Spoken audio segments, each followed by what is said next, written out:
এয়া সাংবাদিক কবি হেমেন ৰাজবংশীদেৱৰ দ্বাৰা ৰচিত আদালতত ঈশ্বৰৰ স্বীকাৰোক্তি জুবিনৰ মৃত্যু হ'ব নোৱাৰে আবৃত্তি কৰিব ওলাইছোঁ।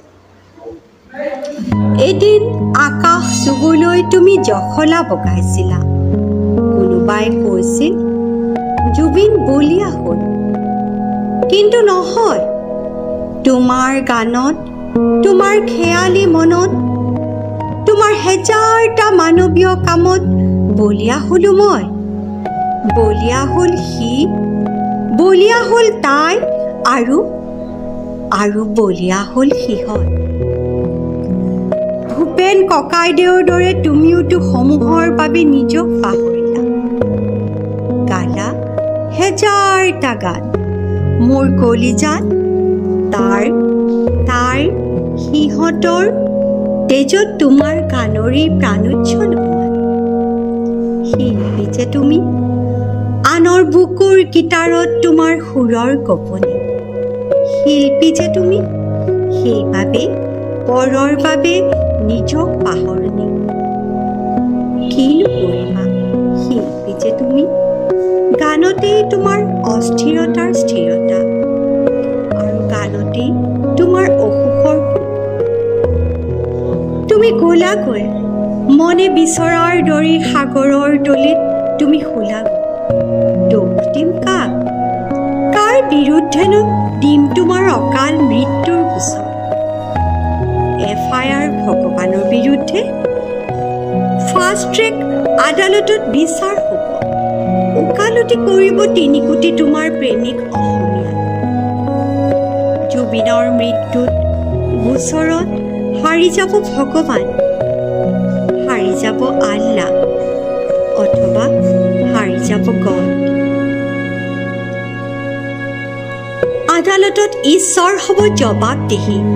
ঈশ্বৰে ক'ব জুবিনৰ মৃত্যুৰ বাতৰি মিছা।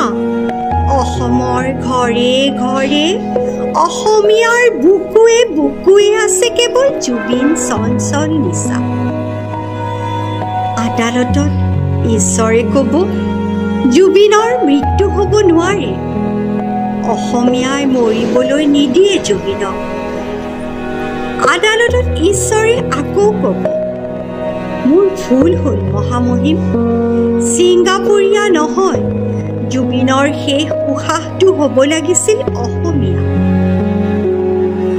তুমি গলাগৈ নেকি জুবিন? চাই থাকা তোমাৰ প্ৰেমত হাৰি যাব ঈশ্বৰ, হাৰি যাব আল্লাহ। সৰগৰ আয়নস্ফিয়েৰত তোমাৰ 38,000 গান, আৰু মৰতত আমাৰ কোটি কোটি প্ৰাণৰ টান। আমাৰ তেজত তোমাৰ গান আছে জুবিন, আমাৰ উশাহত তোমাৰ মান আছে জুবিন। মৃত্যুটো তোমাৰ হ'ব নোৱাৰে। তুমি সাগৰ তলিয়েদি গুচি যাব পাৰা আকাশ চুবলৈ। অভিমান কৰি তুমি ক'ব পাৰা আজি মোৰ মন নাই, নাগাওঁ গান। সেইবুলি আমাৰ বুকুবোৰ তুমিহীন কৰিব নোৱাৰা। আক্ষেপ এটাই থাকিলো জুবিন, দুখতো সুখী হলোহেঁতেন। দুখতো সুখী হলোহেঁতেন। বিদায় পৰত যদি তোমাক দিব পাৰিলোহেঁতেন অকণমান অসমীয়া অক্সিজেন, অকণমান অসমীয়া অক্সিজেন।